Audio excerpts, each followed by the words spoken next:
ስቱፒድ ወይም ደደብ እንዳልሆንክ በምን ታውቃለህ? Stupid.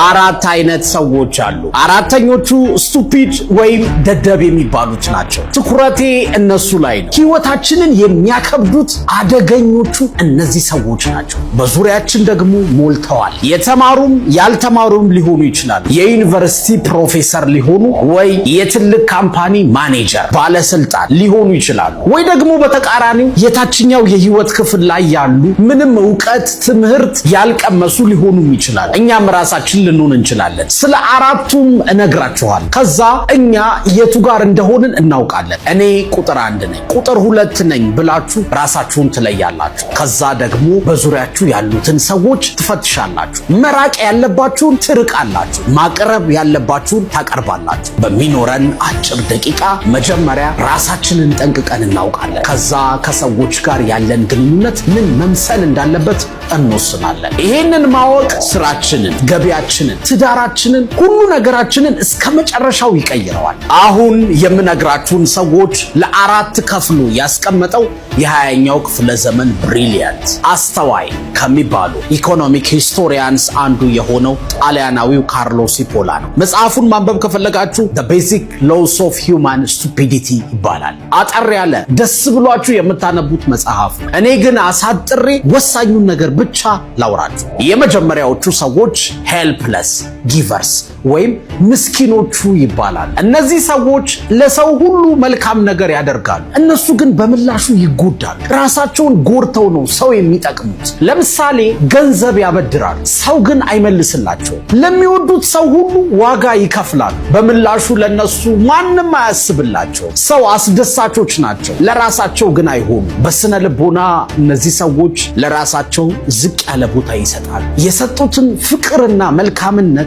መልሰው ስለማያገኙ ህይወት ትርጉም አይሰጣቸው። ሁለተኞቹ ኢንተሊጀንት ይባላሉ። አስተዋይ ብልህ ማለት። እነዚህ ሰዎች ሌላውን ጠቅመው ራሳቸውንም ይጠቅማሉ። ችግር የሚፈቱ ስራ ፈጣሪዎች እዚህ ውስጥ ይመደባሉ። ጠንክረው ሰርተው ራሳቸውን የሚያሳድጉ ሰዎችም እዚህ ውስጥ ናቸው። ሁሌም ፖዘቲቭ ናቸው፣ መልካም ናቸው። ለራሳቸውም በዙሪያቸው ላለውም ሁሉ ያስባሉ። የመጀመሪያዎቹ ሰውን ይጠቅማሉ፣ ነገር ግን ራሳቸውን ይጎዳሉ። እነዚህኞቹ ግን ራሳቸውንም ሰውንም ይጠቅማሉ። ሶስተኞቹ ባንዲት ወይም ሽፍታ ይባላሉ። ራሳቸውን ይጠቅማሉ፣ ግን ሌላውን ይጎዳሉ። በጣም ራስ ወዳድ ናቸው። ሰው ሳትጎዳ ራስህን መውደድ መልካም ነገር ነው። እነዚህ ግን ራሳቸውን የሚወዱት ሌላውን እስከ መጉዳት ድረስ። እነሱ ሲያሸንፉ ሌላው ቢሸነፍ፣ እነሱ ሲደሰቱ ሌላው ቢያዝን ግድ የላቸው። እንደ ወባ ትንኝ ናቸው። እነሱ ለመኖር የሌላውን ደም ይመጣሉ። የሰው ላብ፣ የሰው ሀቅ ቅርጥፍ አድርገው ይበላሉ።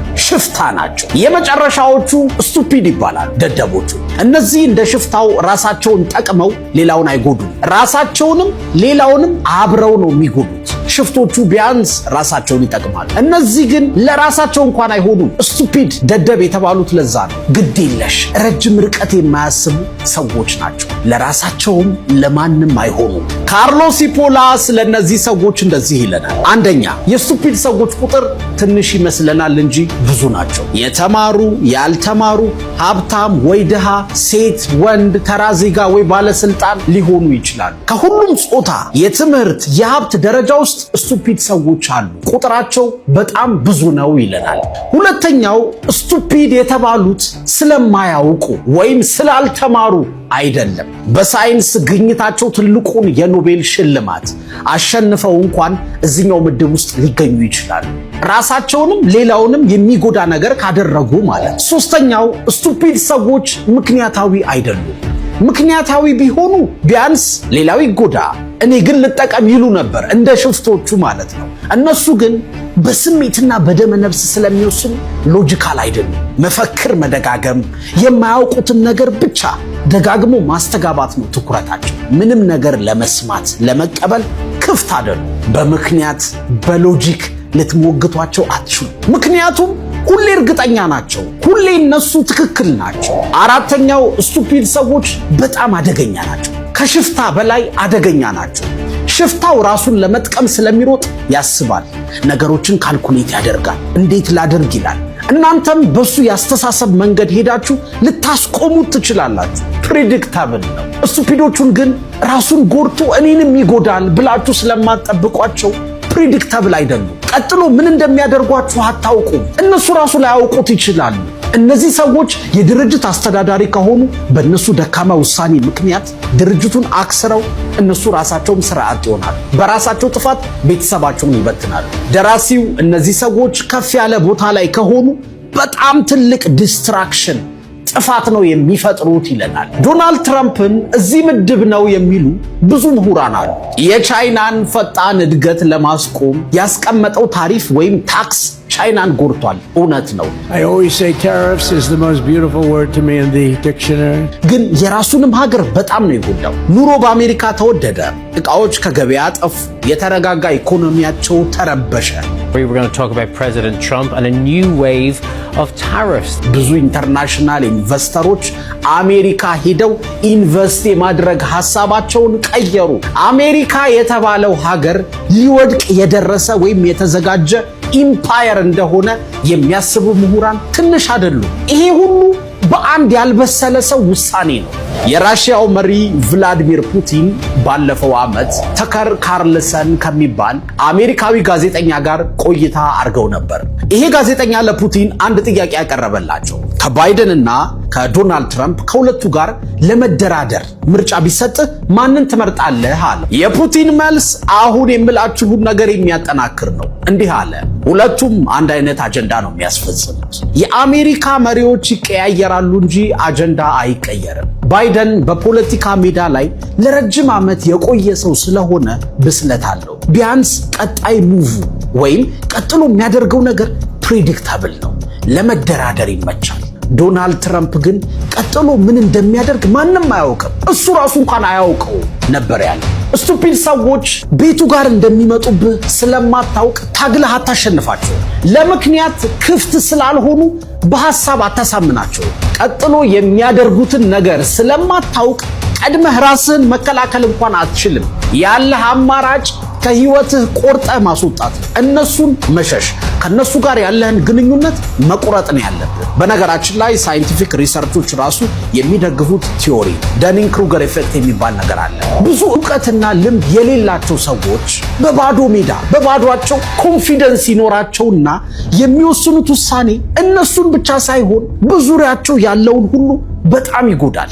እንደማታውቅ ለማወቅ ራሱ ትንሽ ዕውቀት ያስፈልጋል። እሱ ራሱ የላቸው። በተቃራኒው ደግሞ ብዙ ዕውቀት ብዙ ልምድ ያላቸው ሰዎች ራሳቸውን ዝቅ ያደርጋሉ።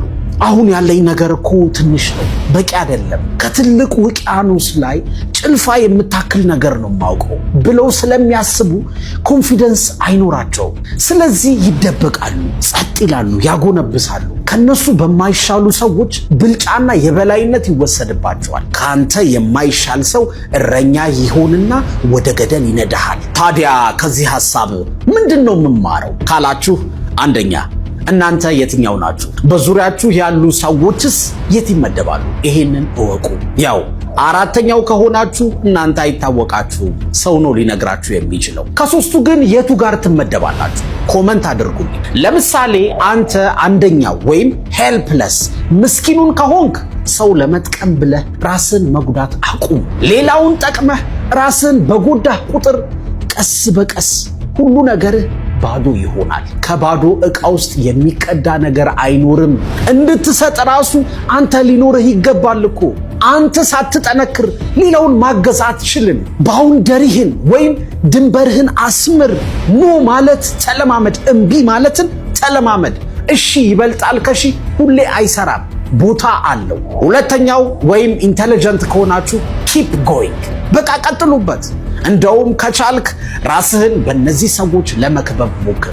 በተለይ ዕውቀትና ልምድህ ከአብዛኛው ሰው የተሻለ ከሆነ ኮንፊደንስ ላይ መስራት አለብን። አረብ ስፕሪንግ ወይም የአረቡ ማዕበል ሲነሳ አምባገነን መሪያቸውን ለማውረድ ወጣቶች ሰልፍ በአደባባይ ሲወጡ የአረብ ምሁራን ፈርተው አልሸሹም። እንደውም አሜሪካና አውሮፓ በምቾት ያሉት ምሁራን ምቾታቸውን ጥለው ከህዝቡ ጋር አብረው ለመታገል ወደ ሀገራቸው ገቡ። ዕውቀትህ የሰው ልጅ ህይወት ካላሻሻለ፣ ሂዩማኒቲን ፎርዋርድ ካልወሰደ፣ ወደፊት ካልገፋ ምን ይጠቅማል? ማንኛውንም ነገር በጥበብ ፌስ ለማድረግ የሚሆን ድፍረት ያስፈልግሃል። ልበ ሙሉነትን በሂደት በትንሹ ተለማመድ። ምክንያቱም ኢንተለጀንት ከሆንክ ከራስህ በላይ ለሌላው ታስፈልጋለህ። ሶስተኛው ላይ ከሆናችሁ ሽፍታን መምከር ከባድ ነው፣ ግን የጊዜ ጉዳይ ነው። ካንተ የባሰ ሽፍታ ላይ ትወድቃለህ ወይ ህግ ያንበረክክሃል። አራተኞቹ ሰዎች ግን በዙሪያችሁ ካሉ ራሳችሁን ጠብቁ። ይህንን ቪዲዮ ያዘጋጀሁት ስለ ድድብና ለማውራት አይደለም። ምክንያታዊ ካልሆኑና አውዳሚ ከሆኑ ሰዎች ራሳችንን እንድንጠብቅ ነው። እነዚህን ሰዎች ከህይወታችን ካልቀነስን የጫማ ውስጥ ጠጠር ናቸው። መቼም ሰላም አይሰጡንም። ቤተሰብ እንኳን ቢሆኑ የሚያገናኘንን መንገዶች መቀነስ አለብን። አንዳንዴ የተመረዘ እጅ የሚቆረጠው ስለማያስፈልግ አይደለም፣ ያ መርዝ ወደ ሌላው የሰውነት ክፍል እንዳይሄድ። ከእንደዚህ አይነት ጓደኛ ቤተሰብ የምንርቀው ስለማንወዳቸው አይደለም፣ በፍጹም ግን ህይወታችንን እንዳይመርዙት ብለን እንዳያበላሹት ብለን። ሁሌም ከነዚህ ሰዎች ራስህን ጠብቅ። ከዛ ግን ሁለተኞቹን ለመሆን ኢንተለጀንት ለመሆን ሞክር። ከአራቱ ሰዎች አንተ የትኛው ነህ? አንቺ የትኛው ነሽ? ኮመንት አድርጉልኝ። እስከ መጨረሻው ስላደመጣችሁኝ፣ ስለምትከታተሉኝ በጣም አድርጌ አመሰግናለሁ። ቸር ቆዩልኝ።